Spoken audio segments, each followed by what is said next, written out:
अगर मैं तुमसे कहूँ कि मंगल ग्रह सिर्फ लाल रेगिस्तान नहीं है, बल्कि उसकी ज़मीन के नीचे हजारों शायद लाखों साल पुरानी जमी हुई बर्फ छुपी है, एक ऐसी बर्फ जो यह साबित कर सकती है कि कभी यहाँ बहता हुआ पानी था, झीलें थी, नदियाँ थी और शायद जीवन की एक हल्की सी शुरुआत भी।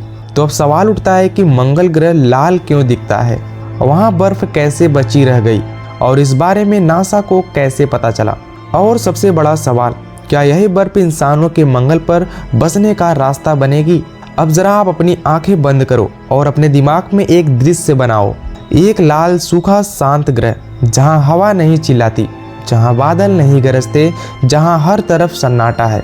इसी को कहते हैं मंगल ग्रह। लेकिन यह लाल रंग सिर्फ एक रंग नहीं है, यह एक कहानी है। यह बात है अरबों साल पहले की, जब मंगल ग्रह जवान था तो उसकी चट्टानों में मौजूद था लोहा यानी आयरन।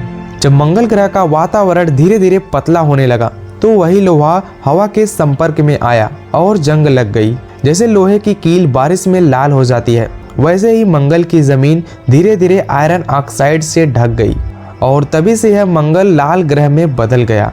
लेकिन कहानी यहीं खत्म नहीं होती, क्योंकि यह लाल धूल असल में एक पर्दा है जिसके नीचे एक और ही दूसरी दुनिया छुपी है। 20वीं सदी के आखिर में जब इंसान ने पहली बार मंगल की तरफ ऑर्बिट्स भेजे तो वैज्ञानिक की नज़र एक अजीब चीज पर पड़ी। कुछ जगहों पर जमीन ऐसी टूटी हुई लग रही थी जैसे नीचे कुछ दबा हो। कुछ क्रेटर ऐसे थे जिनके अंदर की दीवारें अजीब तरह से चमक रही थी। पहले किसी ने ध्यान नहीं दिया क्योंकि मंगल तो सूखा माना जाता था। लेकिन फिर इसके बाद आया एक गेम चेंजर यानी रडार। नासा ने मंगल के चारों ओर ऐसे सैटेलाइट्स घुमाए जो सिर्फ तस्वीरें नहीं लेते थे बल्कि जमीन के अंदर झांक सकते थे। ये रडार रेडियो तरंगे भेजते थे जो मंगल की सतह से टकराकर वापस लौटती थी। और जब ये तरंगे लौटी तो उनमें कुछ अलग था। कुछ जगहों से सिग्नल बहुत तेज वापस आया, जैसे पत्थर नहीं कुछ और टकराया हो। वैज्ञानिकों ने उस डेटा को देखा, दोबारा देखा और तीसरी बार भी देखा।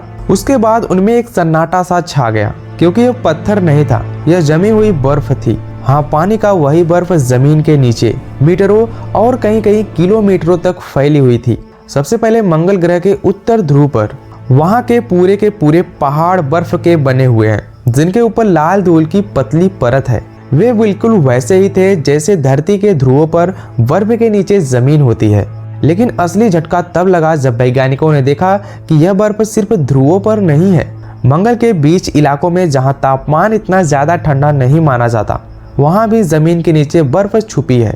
और कुछ जगहों पर इक्वेटर के पास भी बर्फ पाया गया, मतलब जहां सूरज की किरणें सीधे चमकती है वहां भी बर्फ पाया गया। अब सवाल यह उठता है कि यह बर्फ वहां पहुंची कैसे। इसके लिए हमें मंगल के अतीत में जाना होगा, बहुत पीछे, जब मंगल के पास घना वातावरण था, जब वहां समुद्र जैसी जल राशियां थी, जब बारिश होती थी और नदियां बहती थी। उस टाइम पर मंगल ग्रह का मौसम धरती से बहुत अलग नहीं था।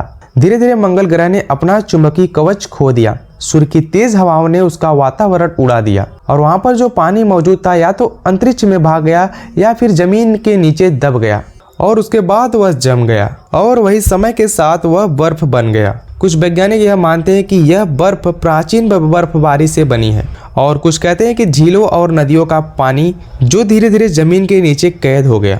इस बर्फ की उम्र कम से कम लाखों साल, शायद करोड़ों साल भी हो सकते हैं। और जहां पानी होता है वहीं सवाल उठता है जीवन का। धरती पर सबसे पुराने जीव बर्फ के नीचे अंधेरे में बिना सूरज की रोशनी के जिंदा रहते हैं। तो क्या मंगल का यह बर्फ किसी सूक्ष्म जीवन का घर नहीं रही होगी? नासा के साइंटिस्टों के लिए यह सिर्फ जिज्ञासा नहीं, यह भविष्य की तैयारी है। आज जो रोवर मंगल पर घूम रहे हैं वे सिर्फ चट्टानें नहीं देख रहे, वे पानी के निशान ढूंढ रहे हैं। क्योंकि अगर इंसान कभी मंगल ग्रह पर जाएगा तो उसे सबसे पहले जो चीज चाहिए वह है पानी, पीने के लिए, सांस लेने के लिए, ईंधन बनाने के लिए। और यह बर्फ वही खजाना है। जरा कल्पना करो, एक दिन इंसान मंगल ग्रह की जमीन खोदेगा और नीचे से नीली चमकती बर्फ निकलेगी। वही बर्फ पिघलाकर पानी बनेगी, पानी से ऑक्सीजन बनेगी और ऑक्सीजन से एक नई दुनिया। और अगर यह बर्फ पिघल जाए तो मंगल ग्रह फिर बदल सकता है। वहाँ की जमीनें धंस सकती हैं, गैस निकल सकती है, पूरा ग्रह एक बार फिर अपना चेहरा बदल सकता है। इसलिए मंगल ग्रह आज भी एक चेतावनी है, एक न्योता भी। मंगल अब सिर्फ लाल ग्रह नहीं, वह फ्रोजन सीक्रेट है जो हमें बुला रही है। यह पूछने के लिए कि क्या वह कभी धरती जैसा था, क्या वह फिर से बन सकता है और क्या इंसान उस कहानी का हिस्सा बनेगा।